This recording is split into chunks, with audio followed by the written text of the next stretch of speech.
Hey everybody, thank you so much for tuning in. Today's video, I have some Dollar Tree DIY boho decor pieces, but this video is in no way, shape, or form meant to encourage you to shop. Please use what you have at home. And if you haven't already, check out my last video. I did a trash to treasure, which is perfect for quarantine because it's using stuff that most people have around their house. So I really hope that you like these types of DIYs because not only do they fit boho decor, but I also feel like you can make this very farmhouse and you can even make it glam if you make a few changes. So I hope that you enjoy this video and you stick around by subscribing to this channel because once you hit subscribe, we instantly become best friends. Did we just become best friends? Yep! Please hit that notification bell so you know every time I post a video. YouTube may or may not let you know when I post, but if they don't, follow me on Instagram. You can catch up with all the new stuff that I'm up to, and if you recreate one of these crafts, you can tag me. I love seeing your recreations. So let's go ahead and get started.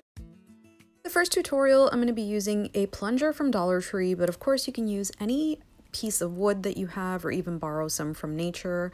If you want, you can go ahead and cut that down. That is totally up to you and if you have a saw or not. And now I'm going to add beads to this. These beads are from Dollar Tree. You can get them in the craft section as well as these. And they also have a much smaller pack of these pretty beads in the hair aisle, but I'm using Amazon beads. They come a lot bigger and more to a pack. If you are going to do this using the Dollar Tree beads, you're going to have to buy a few. So I have an upholstery needle onto some twine and I am just threading that through. I'll leave the links in the description to everything, but just go ahead and thread it. This is exactly the same way as I did in my last tutorial, and then I'm going to tie that to my dowel.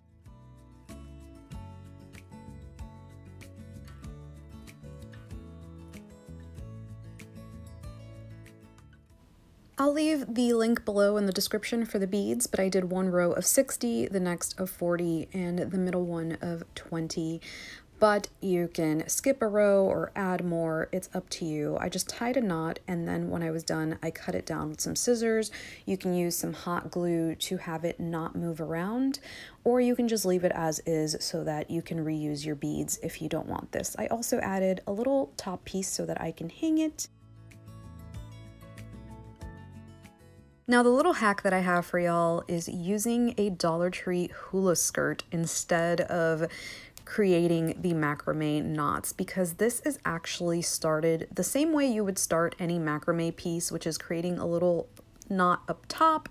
If you don't have a hula skirt, then of course you can actually macrame this together using rope, yarn, raffia, whatever you want. But I really love that this is raffia and it's already done for you. So you can continue to macrame on this, or you can just leave it as is, which is what I'm doing. I'm just tying it to the ends. And now I am just going to add some tassels. This is taken apart from my Tassel Chandelier, which I will link below because I think that looks very boho as well. And I'm just adding it to certain places. And now I am just going to cut the raffia into a V shape by using a guide and just taking my time with this. And once I am done, bam, look how cool this looks.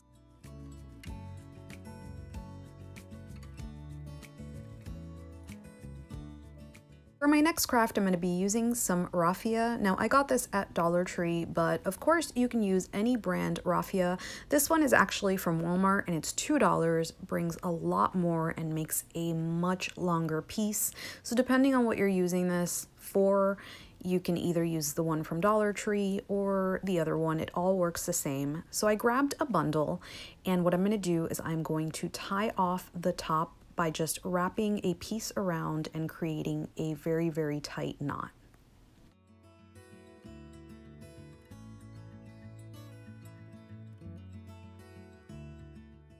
Once you've created your knot, just go ahead and cut off the ends, or you can save that till the end, and with some painter's tape, secure it onto a surface so that you're able to create a braid without moving this around.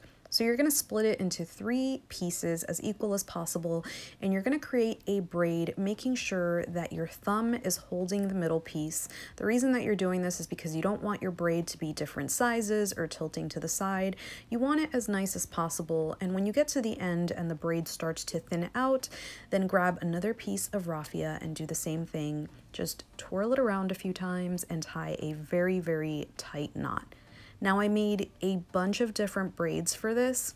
So I have this mirror from Dollar Tree and they do come in different sizes. I'm going to use the larger one, but the smaller one is easier to find. And I'm going to paint it a very neutral color. You can of course take it apart, but once it's painted, I'm just going to start hot gluing my braid from the inside out. And the reason you want to paint it is so that the black doesn't show through, because covering the whole thing with the braid is a little difficult.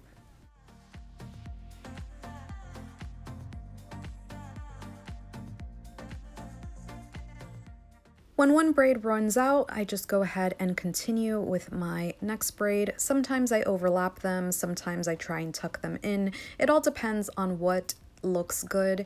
And once I have everything, I'm going to use these toothpicks from Dollar Tree. They are so beautiful, and I already see a ton of crafts coming with these. I cut some of them down and then I kept some of them long. And now I'm just going to start placing them on the mirror, one across from the other, just to try and get some sort of balance, and then adding the smaller ones in between until I have a nice stacked mirror.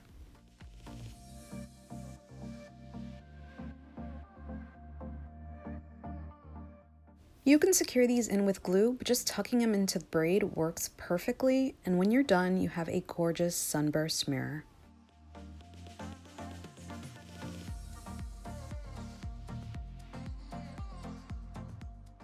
For this next one, I'm going to be using more raffia. Now you can either use the Dollar Tree stuff, Walmart, Amazon, whatever you'd like, but you're going to create a few braids. I needed about 4 braids, which was 2 packs of the Walmart stuff, which I would assume would be about 8 packs of the Dollar Tree. You can see the difference in braid size between Dollar Tree and Walmart. By the way, the Dollar Tree braid is only one little bundle in the pack, and the Walmart braid is just half of the pack, so it all depends on how thick you want these braids. Now on a Dollar Tree stove cover, I'm going to grab one of my braids and I'm going to start hot gluing it inward. I'm going to coil it before I stick it so that I get a better view on what the middle is, and then I'm going to hot glue it to the inside of my stove cover. And I'm going to try and do this all the way around as nice and flat as I possibly can. Now I'm just going to keep going around and around until I cover the entire inside, and then I'm going to cover the outside.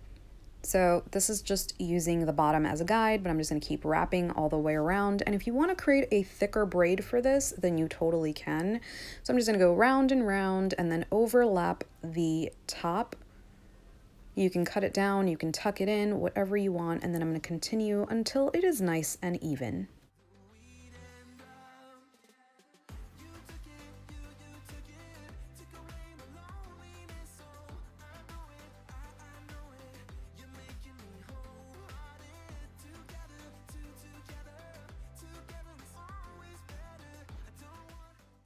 So this is as even as I can get it, and now I'm going to create a little handle using some floral wire from Dollar Tree, and you can use any of the bead options that I showed earlier. These are all from Dollar Tree, which you can paint, or you can use the Amazon ones, which are linked below. So I actually had to use footage from another tutorial because I apparently didn't record myself making the other 2 handles, but I'm just fishing these through, and then I am curling the ends so it is an even little handle. I did end up staining this, and I just did this with watered down brown paint, and I made 2 of them. So once I have my 2 pieces, I am hot gluing them in place, but of course you can just hook it in place. That is up to you. And when you're done, you have a really, really cool tray.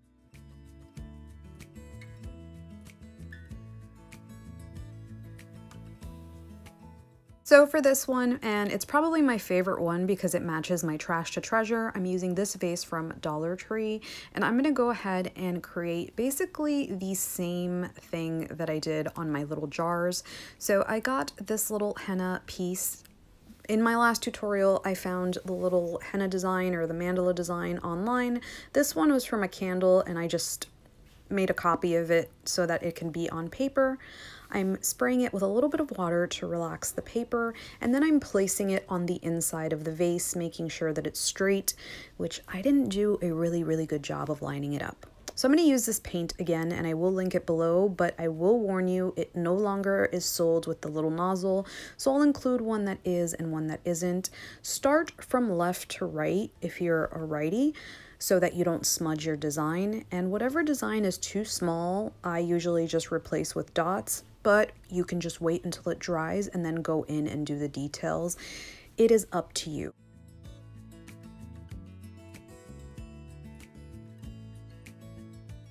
Now the puffy gold paint does dry very quickly, but the reason that I always do it first is so that I can bake this in the oven as well as the tint so that they're both set into place. So now I'm going to remove the paper on the inside and I'm going to mix my little tint. So I'm doing a little bottle of Mod Podge, which is from Dollar Tree. And for this, I did use a lot of the bottle, but I am going to save it. And then with some food coloring, I am going to add a ton of blue and a little bit of green. Remember, this does end up a lot lighter, so add as much food coloring as you think. And then I added a tiny bit of water just to make this a little easier to roll around my vase. So I'm going to pour it in, and once it's in, I'm going to start swirling it around so that the whole thing gets covered. And once I get to that little lip, I start pouring it back into that cup so that I can reuse whatever I can't. If there's any spots that are bare, just pour it back into the vase and do the same thing.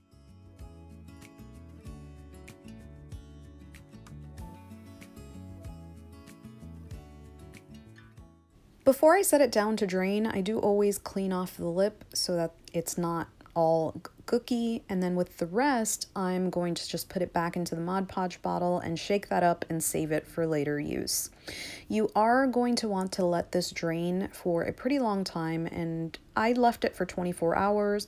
Once I lift it up, I'm going to get rid of all that stuff that's around the lip that's dried off. And now before we bake this, you have to make sure that you put it face up into your oven at 200 degrees, and once you've baked it for about 20 minutes, make sure that it cools inside of the oven and not out. Mine did end up with some streaking on top, but if I wanted to remove that, acetone will remove this with no issue and I can start over. But once I'm done, I have this gorgeous Moroccan style vase.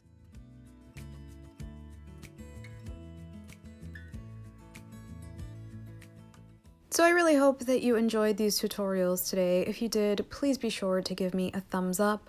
Let me know in the comments which one is your favorite. Let me know if you'll be recreating one. And don't forget, if you do, tag me on Instagram, please. I love to see your recreations. And as usual, thank you so much for watching. I appreciate you so much.